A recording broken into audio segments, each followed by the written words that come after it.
السلام عليكم ورحمة الله تعالى وبركاته. اللهم رب اشرح لي صدري ويسر لي أمري واحلل عقدة من لساني يفقه قولي. وبعد، الله سبحانه و تعالی جمله مسلمانانی که بیمار هستند الله اونها را شفای کامل و عاجل عطا بفرماید. که الله میفرماید و اذا سألك عبادي عني فإني قریب. هر وقتا که بندگان من از من سوال میکنن من با اونها قریب هستم. یعنی هر بیماری دارین، هر مشکلی دارین، هر حاجتی دارین، دست بالا کنن از پروردگار طلب کنن. الله انشاءالله که تمام حاجت های ما را انشاءالله که حل میکنن. تمام مشکلات، حلت مشکلات الاستغفار، حل مشکل های انشاءالله که استغفار کنن و از الله سبحانه و تعالی طلب کنن. الله همه راه برای ما و شما آماده میکنه و گشوده میکنه.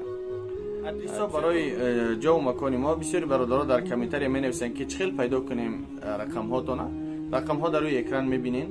برادران عزیز، از همتون خواهش همین ویدیو رو پدیلیت سکنین تا اینکه برادرایی که خبر ندارن بیان حجامه بگیرن. حجامه یکی از سنت‌های پیغمبر خدا صلی الله علیه و سلم و حجامه با تمام بیماری‌ها را شفا بخشه. برای کسانی که یعنی رگ میکشن، پشتشون دولینی دارن، برای سردرد، استمهر درد، پشت درد میکنن، میتونین که بر رقم هایی که در روی اکران میبینین 8966 38 92 92 زنگ بزنین. ادرس ما در طرف بالاش میکرورایون پیرومای دوم میستنه در طرف مترو شالکوفسکی. مترو شالکوفسکی میبروی مشروطه 860 زور میشه تا کنیچکش میتو کلیسویا. یعنی دبری مکد جوی مکان ما دبری مکده. باقی در امان الله از دعای صالحتون فراموش مکنین. السلام علیکم.